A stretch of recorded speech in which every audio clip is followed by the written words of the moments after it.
In this lesson, we're going to examine another type of graph we can use to analyze things statistically. We started talking about histograms, and histograms are great. They can show us distributions, what's common, what's maybe an outlier, something weird, but it's just a single tool. There's other tools you can look at too. Today's lesson is the idea of a frequency polygon, or a line graph about frequencies. In particular, we're going to look at cumulative frequencies. All that really means is we're going to get the sum of the frequencies. So we're going to add up each interval. So what we usually start with is a frequency table, as we normally have. We have intervals or types, and they have their own frequencies. And what we're going to do is we're going to accumulate them. So by the end of the interval, how many things do we have? Well, the first interval, we have 3. But after the first 2 intervals, we have 3 plus the 2 here. It gives a total of 5. In other words, we have to add the intervals as we go. 5 plus 4 will give us 9. And we're going to do this so on and so on all the way down the table. The number at the very end should be your total number. It's kind of helpful for us to know if they're checking, did they get them all? Well, if I miss something, it'll show up there because I don't have the right total. Okay. To make one of these graphs, there's really only 2 parts. We've got to have our starting point, which should be the lowest value of the lowest boundary. Okay, so in the previous thing here, it would be 0. And then every point after that, we're going to plot the upper boundary versus the cumulative frequency. Okay, so what does that mean? Well, if I was looking at this table, I need you to think here for just a second that 0 to 9 really means this. I would plot 10 and 3 as a dot in my graph. And then the next one, I would be plotting, by the time I get to 20, I have 5 things. By the time I get to 30, I have 9 things. So those are my dots. So that means the very last dot, the last number of this, goes along with this. It's pretty easy to figure out where the last dot goes. Anyways, we're going to try one. But we're going to start off by using our calculator. Oop, missed a page there. Yeah, let's review some stuff we did yesterday, because it's really a continuation. So the following data represents the decibel level of music that samples of students prefer. So how loud they like to listen to their music. We're going to create a frequency table starting with 35 to 50. Then we're going to make a histogram and describe our distribution, kind of like we did yesterday. And then we're going to add some new things, the cumulative frequency. So let's start off with our frequency table. We need intervals, and we need frequencies. Our interval starts with 35 to 50. So we're going by 15s. And then 50 to 65. 65 to 80, 80 to 95, 95 up to 110. Let's start looking for our highest piece of data. Oh, it's 115, so I'm going to go a little bit further. So 115 up to 100 and, oh, sorry, not 115, 110 up to 125. And that's all we need to do by hand, right? We have to actually make it the table by hand, so we know what to put in our calculator in a second. So get your graphing calculators out. We want to clear the memory on those things. So we're going to turn it on. Let's say second plus 712. Here's out our data. To put our data in, we go to Stats, we go to Edit, and we start typing. And get all that data in there. If you mess up, you can go up to that row and type over top of it, or press Delete and type over top. And not a big deal to mess something up. And once our data is in, we have to turn on our statistics plot. That's up here in blue. So second y equals. Turn it on. Select a histogram. We have to adjust our window so we can see it. Our window comes from our table. 35 is our lowest x value. 125 is our highest. Oops, 125. Our scale, each bar is going by 15s, each interval. We want 0 and we want 10. Graph. There's our histogram. If we use trace, we can actually get the numbers. So trace and then use your arrow buttons, right? So we have a 1 and a 1. Those are both the same size. And then we've got a 4, an 8, a 5, and a 3. 4, an 8, a 5, and 3. And there's our frequency table. We should be able to describe the distribution of this. You're looking at it, looks like it's sort of to the right-hand side there. So we call that negatively skewed.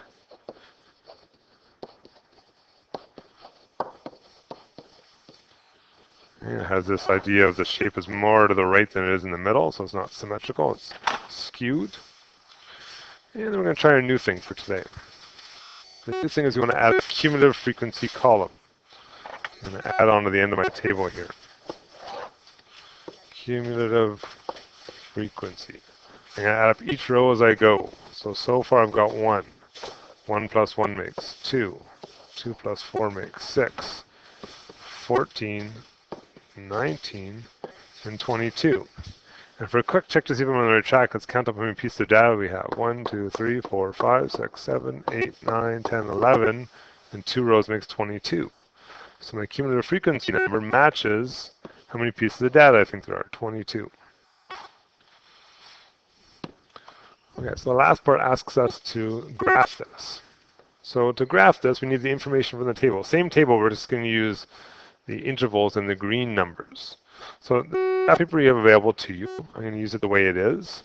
Okay, across the bottom, we have to put in our intervals. So the lowest interval number we see is 35. And that's totally fine for us to use as our scale number to start at on the bottom of our graph paper too. So I'm going to say this right here is 35.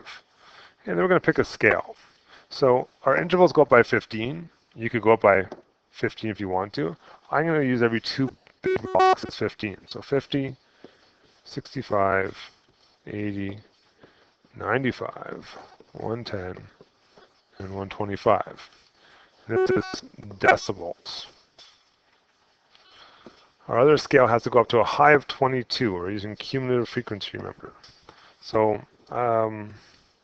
say 5, 10, 15, 20, 25. Okay, we'll put some numbers in here. 5, 10, 15. If you choose a different scale, not a big deal. This is, of course, frequency, because frequency is always what goes on our y-axis. We're talking about statistics. Now, what do we have to graph? Well, the first dot is always the lowest number of the lowest interval, 35. So at 35, we haven't accumulated anything. We're at 0. By the time we get to 50, we've accumulated one thing. So that's my next dot, 50 and 1. So that's right there. My next dot will be 65 and 2. 65 and 2. And my next dot is 80 and 6. 80 and 6.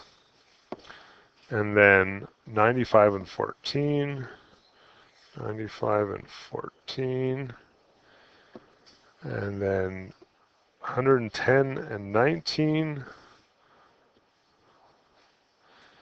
And then the last dot at the end, I got 125 and 22. 125 and 22. So right there. Okay, we're going to join these things all together with a smooth curve. And there's the cumulative frequency diagram. Not that bad. My biggest challenge I find often is people forget to put the first dot in the right spot. So make sure your first dot always starts at 0. And it's at the beginning of the interval. It's this number, okay? That's kind of the key. I often find people have everything shifted to the left or right because they forget the first one.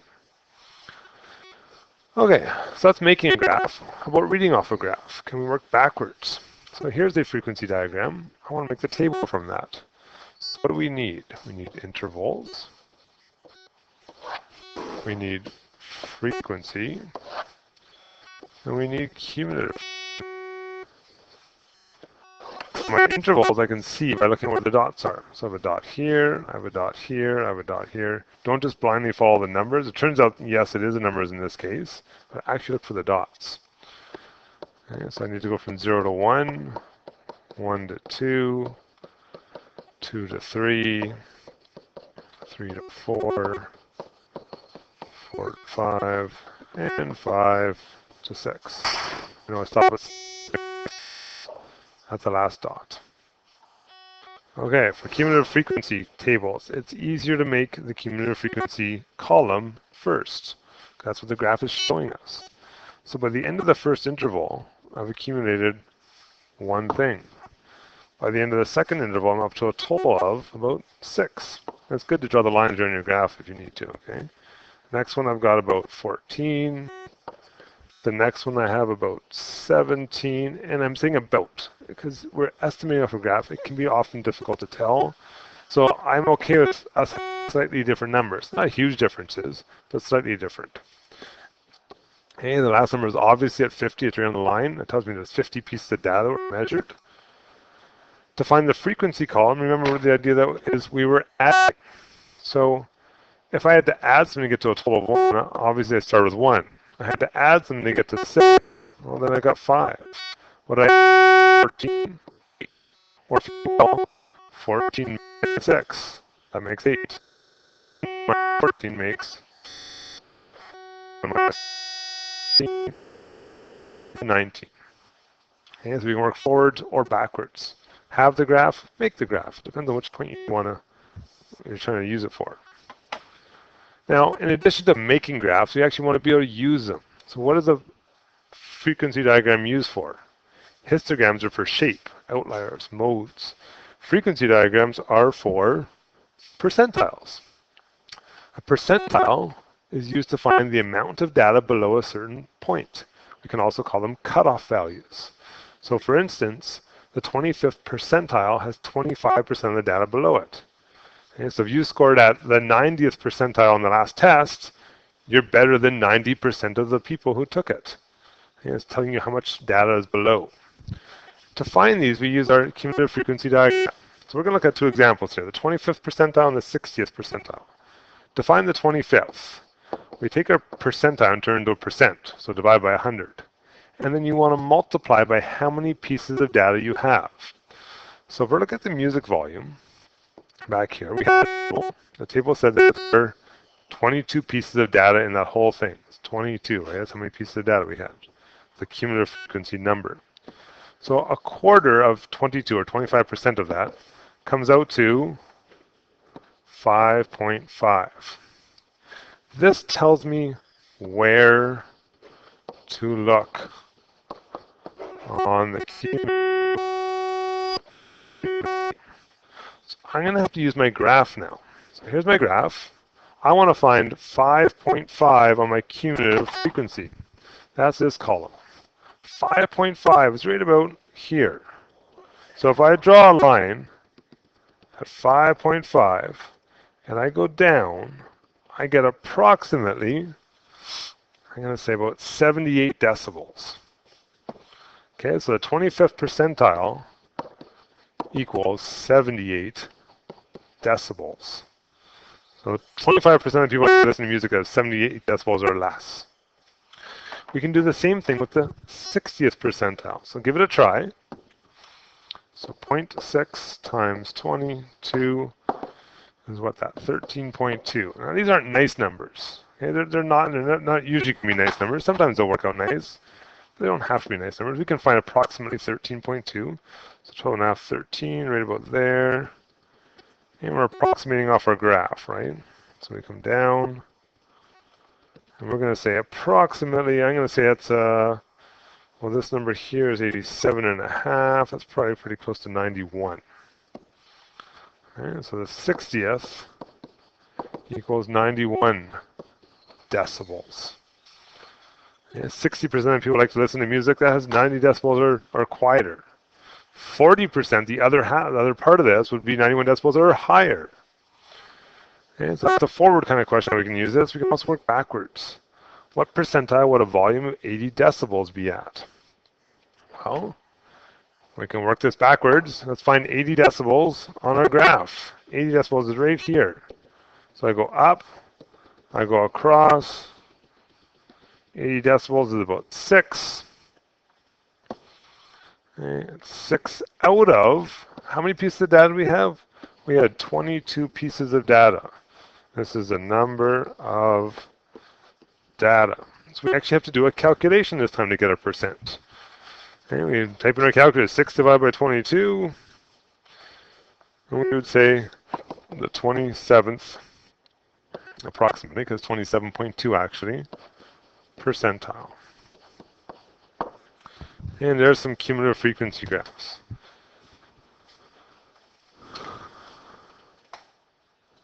Okay, the homework for this is a handout on the website. Take it, print it off, give it a try. It's just a couple questions. If you're stuck with them, come see me, and we'll keep on moving through this unit.